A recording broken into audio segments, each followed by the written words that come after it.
स्वागत है दोस्तों आपका हमारे इस YouTube platform Rudra civil services में। दोस्तों आज से हमने यूपी पीसीएस के लिए ये बहुविकल्पी प्रश्नों यानी वस्तुनिष्ठ प्रश्नों की एक सीरीज शुरू की है। यह सीरीज तब तक चलती रहेगी जब तक आपके प्रीलिम्स एग्ज़ाम आपका नहीं हो जाता।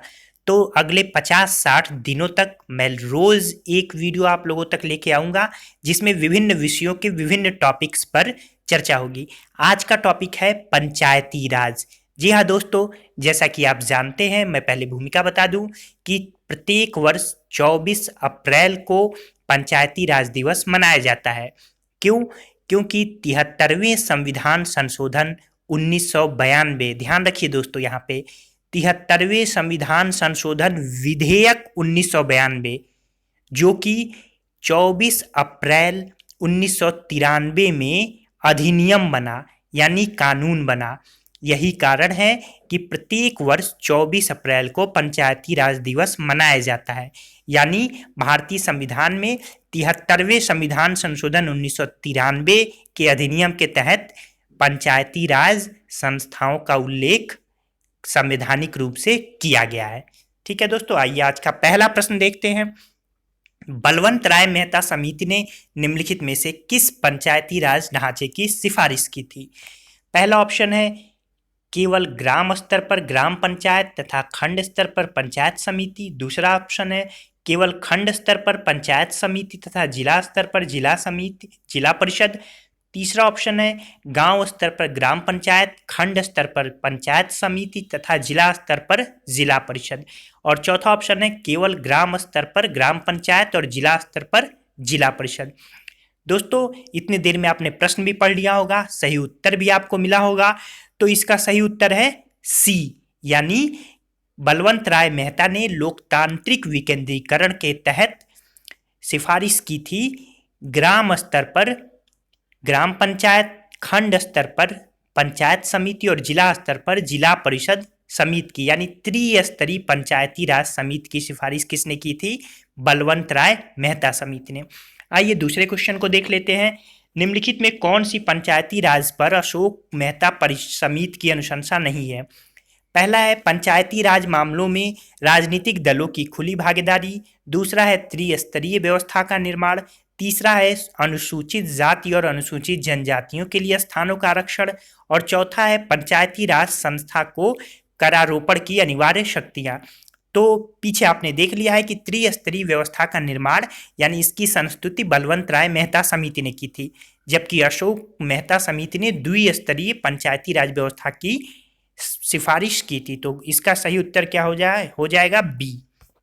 अगला प्रश्न है अनुसूचित जाति एवं अन्य पारंपरिक वनवासी वन अधिकारों की मान्यता अधिनियम 2006 के अधीन व्यक्तिगत या सामुदायिक वन अधिकारों अथवा दोनों की प्रकृति एवं विस्तार के निर्धारण की प्रक्रिया को प्रारंभ करने के लिए कौन प्राधिकारी होगा?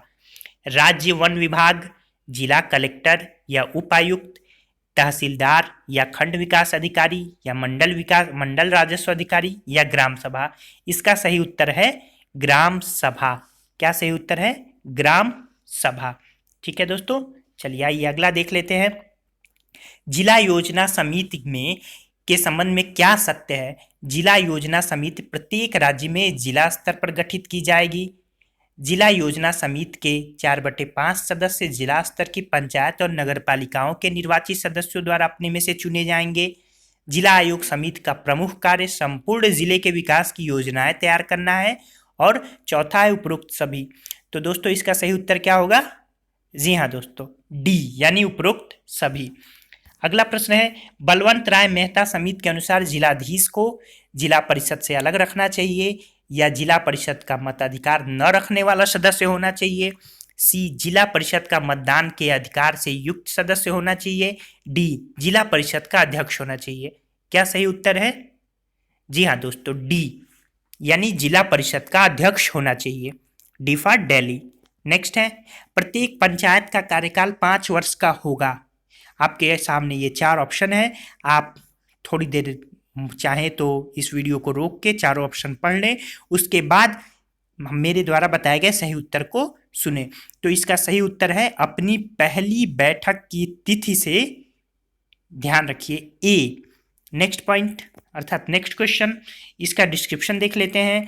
भारतीय संविधान के अनुच्छेद 243 एक के अनुसार प्रत्येक पंचायत यदि उस समय किसी विधि के अधीन पहले ही विघटित नहीं कर दी गई है तो अपने अधिवेशन बैठक के लिए नियत तारीख से 5 साल तक बनी रहेगी, इससे ज्यादा नहीं।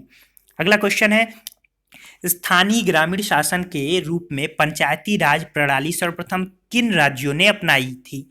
तो क्रमानुसार सबसे पहले राजस्थान ने 2 अक्टूबर 1959 1959 2 अक्टूबर 1959 को राजस्थान के नागौर जिले में सर्वप्रथम पंचायती राज प्रणाली की शुरुआत पंडित नेहरू जी ने, तत्कालिक प्रधानमंत्री ने की थी, और उसी वर्ष आंध्र प्रदेश ने भी यह शुरुआत कर दी, यानी सही उत्तर सी, राजस्थान और आंध्र प्रदेश। अगला है, भारत में स्थानीय सरकार का जनक किसे कहा जाता है? तो लॉर्ड रिपन।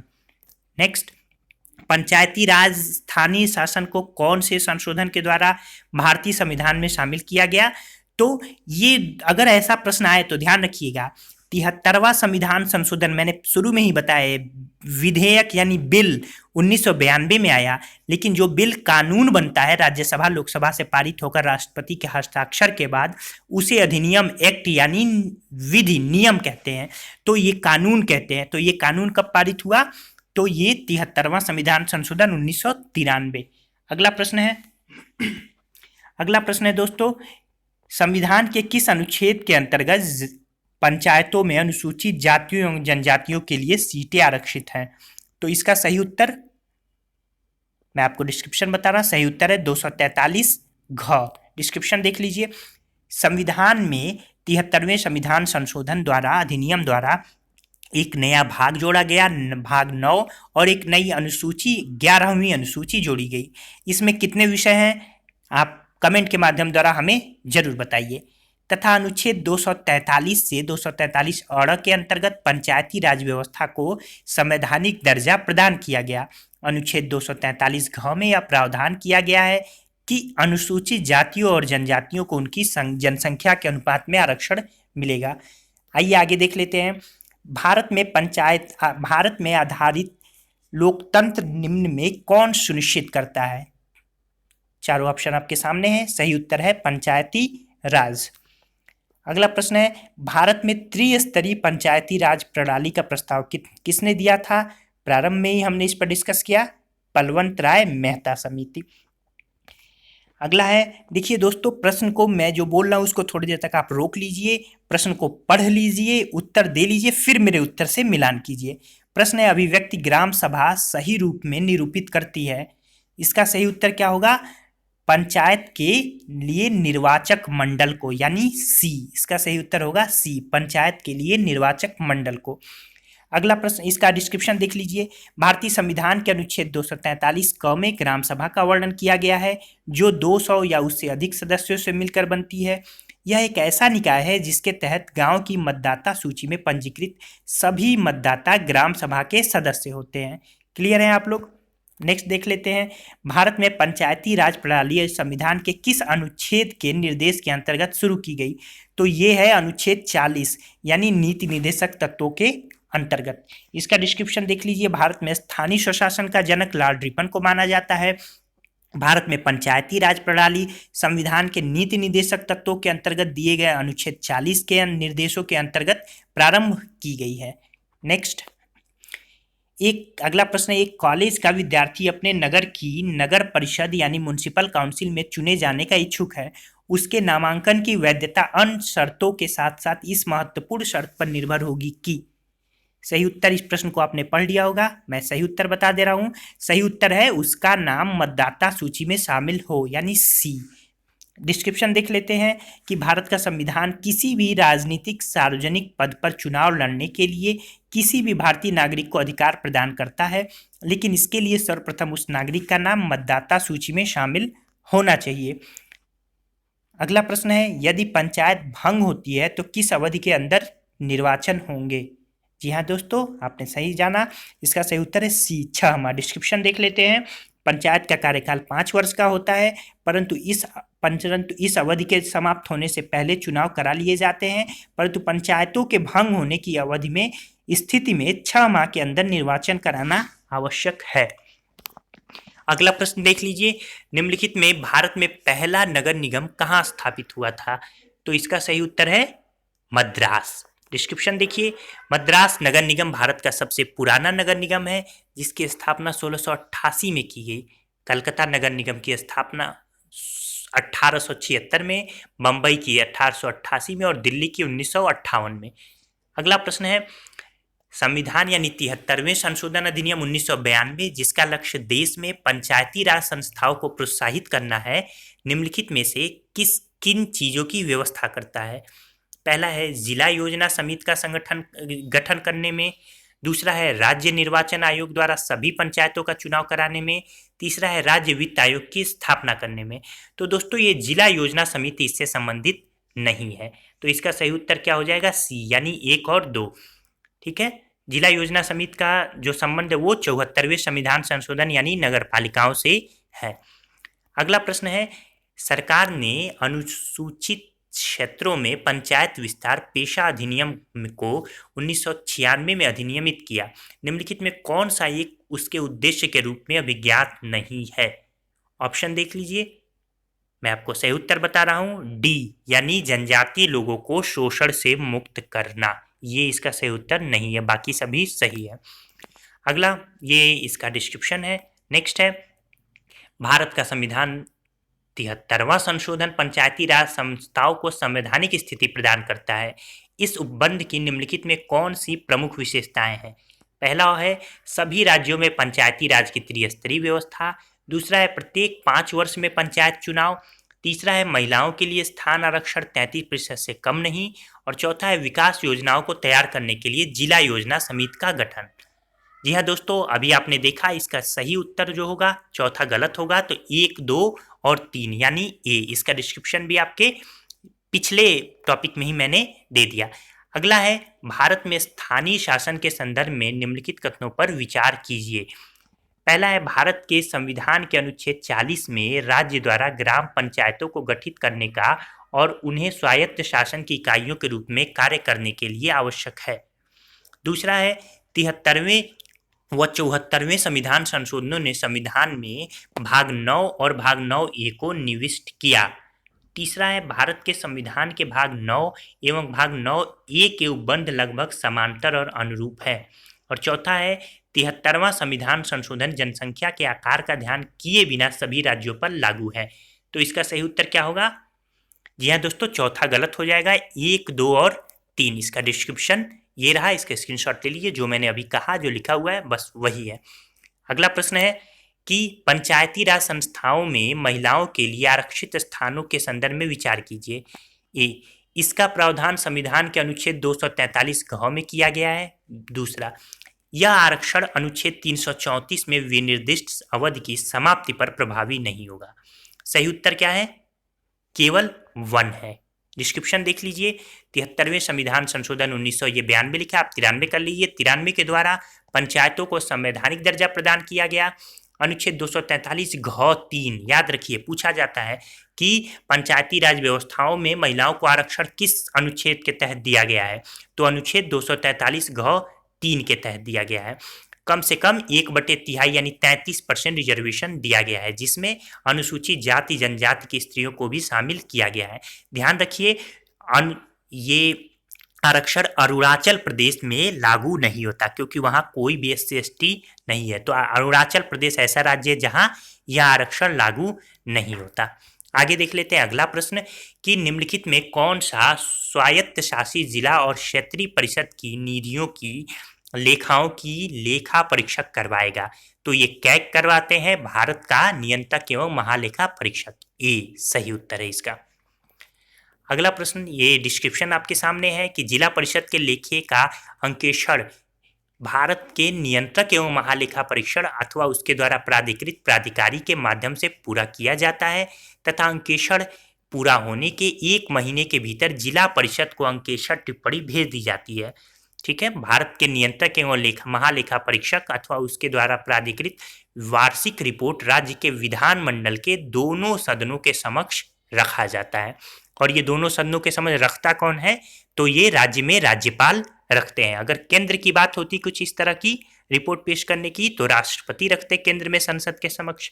अगला प्रश्न देख लेते हैं।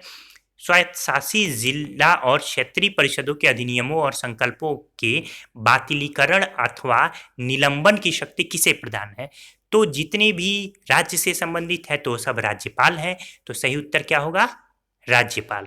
मुख्यमंत्री ना कर दीजिएगा, राज्यपाल। ये आपका डिस्क्रिप्शन रहा। अगला प्रश्न है, 73वें संविधान संशोधन का अभिपालन करने वाला पहला राज्य है। 73वें संविधान संशोधन का भी पालन, ये ध्यान रखिएगा दोस्तों, जब 1959 में लागू हुआ राजस्थान में, तो उस समय ये 73वां संविधान संशोधन नहीं आया था। वो तो बस नीति निर्देशक तत्वों के अधीन लागू किया गया था। तो कानूनी रूप से यानी संवैधानिक रूप से कानूनी रूप से लागू करने वाला जो पहला राज्य है 73वें में, वो है मध्य प्रदेश। डिस्क्रिप्शन आपके सामने ये रहा दोस्तों। 24 अप्रैल 1993 को संपूर्ण भारत, अब तो जम्मू कश्मीर भी इसमें शामिल हो गया है। चलिए दोस्तों आगे देखते हैं। अगला प्रश्न है, निम्नलिखित में कौन सी एक समिति भारत में पंचायती राज व्यवस्था से संबंधित नहीं है? तो ये इसका सही उत्तर है दिनेश गोस्वामी समिति। ठीक, आगे बढ़ते हैं। डिस्क्रिप्शन है आपके सामने। पंचायती राज व्यवस्था से निम्नलिखित में कौन सी समिति संबद्ध नहीं है? तो इसका सही उत्तर है, आपने पढ़ लिया होगा, सही उत्तर है VKRV राव समिति। नेक्स्ट, ये इसका डिस्क्रिप्शन यहाँ पे है। अगला है, पंचायत निर्वाचन हेतु राज्य निर्वाचन आयुक्त नियुक्त किया जाता है, किसके द्वारा? तो राज्य निर्वाचन आयुक्त नियुक्त किया जाएगा। ये इसका डिस्क्रिप्शन है कि 243 अनुच्छेद के तहत राज्यपाल द्वारा। राज्य की सभी चीजें राज्यपाल द्वारा। किस अनुच्छेद के तहत? 243 के तहत। अगला प्रश्न है, पंचायत समिति के सदस्य खंड विकास अधिकारी द्वारा मनोनीत किए जाते हैं, जिला पंचायत अध्यक्ष द्वारा मनोनीत किए जाते हैं, प्रत्यक्ष रूप से जनता द्वारा, या ग्राम पंचायत के सदस्यों द्वारा अप्रत्यक्ष रूप से? सही उत्तर सी, प्रत्यक्ष रूप से जनता द्वारा निर्वाचित किए जाते हैं। ठीक, अगला प्रश्न है आपका, किसी ग्राम पंचायत द्वारा उप प्रधान को हटाने, पद से हटाने के लिए कम से कम कितने पंचायत सदस्यों का समर्थन आवश्यक है? तो कितने हैं? जी हाँ दोस्तों, 2/3, 2/3। ये देख लीजिए, 2/3। अगला प्रश्न है आपका कि एक ग्राम पंचायत में ग्राम के वार्डों से चुने हुए कितने सदस्य होते हैं जिन्हें पंच कहा जाता है? तो पंच जो होते हैं ये है 7 से 17। इसका सही उत्तर है बी। देख लीजिए डिस्क्रिप्शन, 7 से 17। अगला प्रश्न है, उत्तर प्रदेश में एक वर्ष में न्यूनतम कितनी ग्राम सभा की बैठक मीटिंग होनी चाहिए? तो इसका सही उत्तर है 2। डिस्क्रिप्शन देख लीजिए। पहली खरीफ की बैठक, जो खरीफ की फसल कटने के तुरंत बाद आहूत यानी बुलाई जाती है। दूसरी रबी की बैठक, जो रबी की फसल कटने के तुरंत बाद संपन्न की जाती है यानी बुलाई जाती है। तो इस तरीके से रबी यानी ठंड में और खरीफ यानी गर्मी में। अगला प्रश्न है, एक व्यक्ति के लिए पंचायत का सदस्य बनने की न्यूनतम आयु सीमा क्या है?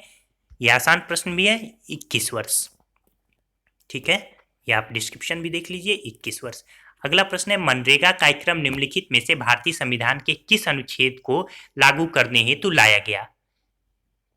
सही उत्तर है 43। ये देख लीजिए, यहाँ आपके सामने है, ये अनुच्छेद 43 भाग 4 में है, राज्य के नीति निर्देशक तत्वों में। चलिए नेक्स्ट प्रश्न है, विकेंद्रीकरण प्रणाली की सिफारिश किसने की थी? तो ये पहले शुरू में ही मैंने बताया, बलवंत राय मेहता। इसका डिस्क्रिप्शन देख लीजिए। भारत के पंचायती राज व्यवस्था का वास्तुकार बलवंत राय मेहता को कहा जाता है। वर्ष 1957 में भारत सरकार ने सामुदायिक विकास कार्यक्रम कब प्रारंभ किया गया? पूछा जाता है 1952 में। तथा राष्ट्रीय विस्तार सेवा 1953 द्वारा किए गए कार्यों की जांच और उनके बेहतर ढंग से कार्य करने के लिए उपाय सुझाने के लिए बलवंत राय मेहता की अध्यक्षता में एक समिति गठित की गई थी। इस समिति ने नवंबर 1957 में अपनी रिपोर्ट सौंपी। रिपोर्ट में लोकतांत्रिक कहिए या राजतांत्रिक कहिए या जनतांत्रिक कहिए, तो लोकतांत्रिक विकेंद्रीकरण की सिफारिश की गई थी, जो आगे पंचायती राज के रूप में जानी गई। यहाँ से दोस्तों मैं आपको एक चार्ट दे रहा हूँ, लगभग सारे प्रश्न समाप्त हो गए कि विभिन्न राज्यों के पंचायत समितियों के क्या नाम है। हो सकता है बहुविकल्पी प्रश्न बन के या मैचिंग में यहाँ से पूछ लिए जाए, तो इसे आप यहाँ से पढ़ लीजिएगा। असोम में आंचलिक पंचायत कहते हैं, बिहार, महाराष्ट्र, पंजाब और राजस्थान में पंचायत मंडल कहते हैं, अरुणाचल प्रदेश में भी अंचल समिति कहते हैं, मध्य प्रदेश में जनपद पंचायत कहते हैं। तो ठीक है दोस्तों, मुझे उम्मीद है कि आज के प्रश्न अच्छे रहे होंगे आपके लिए और आपको पसंद भी आए होंगे। तो अगर आपको कुछ और सुधार चाहिए तो कमेंट के माध्यम द्वारा हमें सूचित कीजिए। अगर आप चैनल पर नए हैं तो चैनल को सब्सक्राइब करना ना भूलिए। पूरा वीडियो देखने के लिए आपका धन्यवाद। हाँ दोस्तों, जाते जाते एक बात मैं और आपको ये बता दूं कि जैसे ये पंचायती राज पे हमने क्वेश्चन डिस्कस किया, आपको चाहिए कि अब पंचायती राज जो है ये टॉपिक अपने किताब में ओपन कीजिए। कोई भी अच्छी किताब, लक्ष्मीकांत जी की किताब या जो भी आपके पास एनसीईआरटी हो या लक्ष्मीकांत, जो भी अच्छी किताब हो उसे ओपन कीजिए और उस पर आधे एक घंटे दीजिए। पूरा डिस्क्रिप्शन डिटेल में पढ़िए ताकि वो आपके दिलो दिमाग में रच बस जाए। प्रश्न के बाद उसे पढ़ेंगे और अच्छी तरीके से समझ में आएगा और फिर प्रश्न गलत होने की संभावना नगण्य हो जाएगी। ठीक है दोस्तों, अपना ध्यान रखिए। वीडियो पूरा देखने के लिए धन्यवाद आपका।